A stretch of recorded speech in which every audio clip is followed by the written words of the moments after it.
What's going on, everybody out there? This is Popular Stranger, and we are back at you again today with another Madden 20 Ultimate Team video. The Harvest promo is live today, and if you missed it, we dropped a video earlier this morning going over everything that's going on with this promo. So go check it out if you're looking for that information. But with this new content, we get solos that are going to reward you a free 92 overall turkey stuffer card, and we knocked out all the solos this morning. They took about, I'd say, 2.5 to 3 hours. I basically loaded up Disney Plus, put on Guardians of the Galaxy 2, and the movie's just about over, and I got the solos finished. So that'll give you kind of an idea of how long they're going to take. I do want to show them to you guys and talk about them really quick though, so there's going to be some confusion on these as far as how many stars you need to get the 92 overall. Some people might think that you need all 129 stars, and that is not the case. So I want to show you the milestone rewards and then kind of talk about the layout of the solos. The 129 stars is going to get you an 82 to 85 elite harvest player, but really the end game of the solos to get that 92 is to get to the final game and literally just win it. So I believe that you can play every solo on 1 star. What I would suggest is playing every solo on 3 stars and just not worrying about the bonus requirements. So the first set of these, to move on, all you got to do is complete 1 star. These are really easy, so I played them all on 3. Then when you get to it, you're going to have different options. So the first option is going to give you, it's OBJ, and I want to say Ryan Kerrigan. Whatever of those two you pick, that player is going to be on your team for the final game. So I went with OBJ, plus passing solos are a lot easier than defensive solos in my opinion. For all of these, I got all 5 stars. I would, again, play it on 3 stars. I don't think you need to, but just to be safe, I'd play it on 3 stars. If you don't care about that 129 82 to 85 harvest pack, if you don't care about that, don't worry about getting 5 stars on all of them. There's a lot of bonus objectives. Most of them are easy, especially the offensive ones. When you get to the second go round, it's like Bosa and somebody else. I went with Bosa here. It was Bosa and another defensive player. This one, I think I had to get like a fumble or something, and I didn't get the 5th star, so I didn't worry about it. This one is broken. It might be fixed by the time you guys are watching, but for Challenge 3 for Zach Ertz, this is the 3rd tier. You have to get an aggressive catch, and no matter how many times I did it, it was not registering the aggressive catch. It would say I did it, but it wouldn't register as far as the bonus objective goes. So hopefully that'll be fixed soon, and I'll probably go back and clean these up. And then you get another option where I think it's AJ Bouye and Adrian Amos. And then once you go through those 4 series, which are 5 solos deep, it unlocks the Turkey Bowl. Once you get to the Turkey Bowl, all you really have to do is win the game. If you want to get the bonus objectives, play it on 3 stars, get the 350 offensive yards, and allow 150 or fewer to get 5 stars, you can. So as you can see, I missed a few stars, but we finished with 125 and 129. I'll probably go back and clean up those 4 remaining stars because none of them are full games. They're pretty quick. They're just things I need to focus on. But that's all you have to do to get your free 92 overall card, is pretty much win on 3 stars and ignore the bonus objectives if you don't care about those other milestone rewards. Along the way, you get some uniforms. You get that Shazier or that team captain upgrade token. But we're going to open up this pack. I'm probably going to make my decision in this video, and I'm going to give you kind of my rankings on all 8 of these cards. Now, based on your team need and based on how you're playing, your play style, you might not agree with what I say. I'm just going to give you my insight on all 8 of these cards. It is a fantasy pack. It is a nat card, so you obviously can't sell it, can't use it on the trade block, but you can use this card towards, if you want to go for Night Train Lane or if you want to go for Michael Irvin, you can use it towards that set. So that could really play like a big role in your decision here. If you're going after Night Train, you might want to pick one of those 4 defensive cards. All right, so here are all 8 of the cards. Show you the pack animation there. And I ranked them from 8 to 1. Again, you might disagree. Maybe if you do, let me know down below in the comment section why you disagree with me. Let's have a dialogue. So coming in at number 8, my boy Parks is going to disagree with me. He would say this is number 1, but we're going to go with Ryan Kerrigan. I know, not a desirable card at all to me, or I think most people. If you're rocking a Redskins team, of course, it might be, but he's a pass rushing outside linebacker. At this point, I think a lot of people probably have Vaughn or, you know, use a left end like DeMarcus Lawrence, and we're going to talk about Bosa in this video, who is a really good pass rushing option. So in my opinion, Kerrigan, I would skip out on this card. Of course, you can obtain all of these cards by upgrading with training, so if you're going after the Night Train Lane card, you're going to need this one, right? But it's just, if you're picking one free card out of all 8, Kerrigan's not the move. Number 2, some people might call me a hater. Yes, I am. I don't care, but I'm going to go with Tom Brady. The reasoning behind this is because there's just a lot of better options at quarterback out there. And you know, Peyton Manning's fairly cheap if you're looking for a pocket passer. But right now, honestly, if you don't have escape artists, it's tough offensively. Some of you might be great without escape artists. Shout out to you guys. But when that pocket comes crashing in, and when you see Joey Bosa, who's going to be on everybody's team after this weekend, it's just, you have to have that two-dimensional quarterback, in my opinion, in this year's game. But not only is, you know, Brady slow and can't get a you know, escape artist, yes, he can get hot route master, which is really cool and useful, but his throwing stats aren't even that great. I mean, his short throw is great, 94.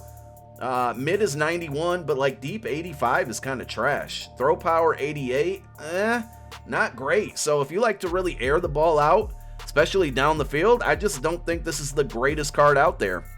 Solid card, but from one of your 8 free choices, I'm not going to go with Brady. From this point on, every card I go over has really good pros. There's just some cons, and I could have changed these rankings a million times, but number 6, I'm going to go with AJ Bouye. This card is actually pretty solid. He's a bit slow compared to some of the top tier cornerbacks with 88 speed, but 90 agility, I like it. 93 excel, I like it. Very balanced, 89 man and 89 zone, press 91. This is actually a really solid card. I could make a case for this card being number 5, 4, and 3. So if you need a cornerback and you don't have many coins, this is not a bad card at all. Especially if you power him up. You power him up, you throw some abilities on him, you're looking at 91, or not abilities, but chems, like lockdown chem, you're looking at like 91 man and zone. You can get him to 89 speed with power up. If you're running, sprinter, get him to 90 speed. So this card chemmed up could be really, really good, especially on a Jaguars team. So don't let me picking this card, number 6, deter you from maybe picking it, because it's a solid card. Number 5, I'm going to go with Zach Ertz. The biggest reason I'm kind of dissing this card is his run block. It's 63 run block. That really hurts.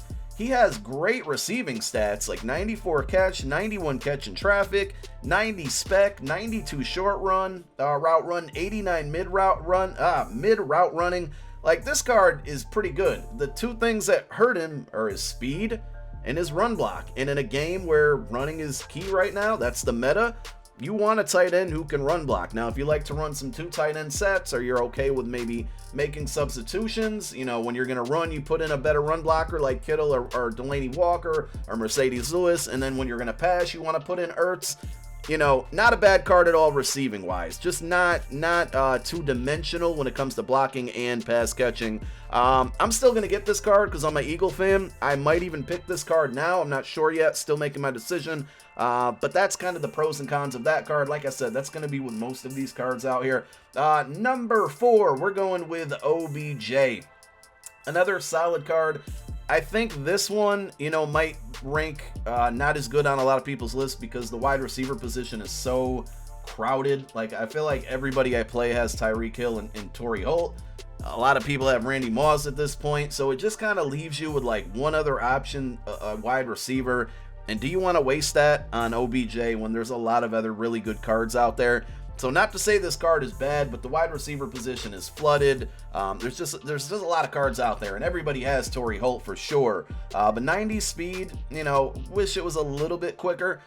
Spec catch 92, short route running 90, mid 87, deep 87. Very balanced there. I will say that. Very, very balanced throughout all of his route running abilities. And of course, you power him up, you're getting +1s everywhere on that. Number 3, and this is one that could be 3 and it could be 6. Like, I could flip-flop Bouye and Amos easily. This card is awesome. 91 speed, 90 excel, 75 tackles, not great. 93 play rec, 88 pursuit, man coverage 80, 90 zone. Hit power, 85. Good card. The problem is that we already have Pat Tillman at this position. And I know what you're saying, but Pop, you can change his position to free safety. Yes, you can. But you're also going to lose like +2 overall when you do that. And that kind of stinks to me. Yeah, you could use him as a backup and play Tillman as a sub linebacker and Amos, out of the box. I think a lot of people have Jamal Adams at this point. I think when Jamal Adams gets another upgrade, it's going to quickly make this Amos card irrelevant. But I still like the card. And, the speed is really good. He's, not as good of a cover guy when it comes to man coverage as Adams. Zone, obviously, better here. So this is really a scheme-dependent card. A lot of people got his team or theme builder done, so they already have this 87 sitting in their binder. So I can see a lot of people powering this card up. I might take a look at it eventually. The thing is, I'm going to be doing Night Train Lane set at some point, so I'll be getting this card regardless, and I might use him then and maybe put Jamal Adams on my bench for now, and then, let him wait for him to get an upgrade and then use him eventually and phase out Amos. So good card, but this one really depends on your scheme, but he's still number 3. Number 2, Quentin Nelson. Nobody likes to spend money on the guys in the trenches. Nobody likes to spend their coins on offensive linemen. So if you're not looking to do that and you want a guy that you can save some coin on, Quentin Nelson is your guy. Now, comparing him to Gene Upshaw, right? Upshaw looks way better. The only thing that's fairly noticeable here, obviously, right in front of you, is the strength. So would Quentin Nelson, with that higher strength and the bigger body type, be much better than Gene Upshaw? This is a card I'm undecided if I'm going to make that change on. I have Upshaw here. His price is tanking because of this. Do I go with Nelson, whose stats don't look as good, but that strength is so key, and his body type is just... do I make that change? I'm not sure, but this is a card, like I said, that nobody likes to spend coins on, and, I'm not mad at you if you pick them 1 of 2. So that's 7 of them. Number 8, and this one is probably the majority of you are going to say this is the best card out there. I agree, because if you can power this card up, and I haven't looked at his power-ups pricing yet, I'm guessing his power-up, his core power-up is going to be pretty expensive, which stinks, because I had so many of these before, and for some dumb reason sold them. You can potentially get this card to 99 finesse move. He's at 96 right now. Power move 88, very well balanced. I think with 96 finesse move, he's going to be able to get that like super duper elite finesse move specialist edge threat thing ability. That's what it's literally called on the screen. It's 14 sentences. But this card just looks like a monster, and I think we're going to have to pick him up. Throw him at left end, put Reggie White as our backup here. Reggie White doesn't see the field too much for me, but I'm going to make an effort to get Bosa on that field along with him and Von Miller on the same side. That's going to be problematic for defenses. So Bosa, great pass rusher. The only thing is his block shed's pretty low, and people do love to run the ball, so that's one thing to be aware of. But I still think out of all the cards, this is the best. And when you take a look at how I kind of rank these, like Night Train Lane is, in my opinion, probably going to be more sought after than Michael Irvin. When you think about it, the 4 cards you're getting back, 3 of them are really good if you're going to do that Night Train Lane. Bouye, Amos, Kerrigan stinks, and Bosa. Bouye, Amos, and Bosa are starters on a lot of your MUT teams. So it's not a bad idea to use whatever coins you got to do that Night Train set. Keep Bosa, Bouye, and Amos, maybe quick sell Kerrigan for some training, and you got yourself Night Train Lane too. So yeah, man, those are my rankings. I'm still undecided on who I'm going to pick. I think I'm going to go with Ertz with this one. I believe there's a way to get a second one of these free, but I'm still not entirely sure. There's a lot more solos to play, and I got a feeling if you utilize all your rewards from those additional solos and kind of use them into exchange sets, you can probably work up getting a second one of these for free. It would just be your choice this time as far as who you want to power up. So yeah, man, let me know what you guys are going to pick and who you did pick if you finished these already. Thank you guys so much for tuning in. I should have at least 1 more video coming out today, maybe 2 more. My name is Popular Stranger. I'm out. Peace.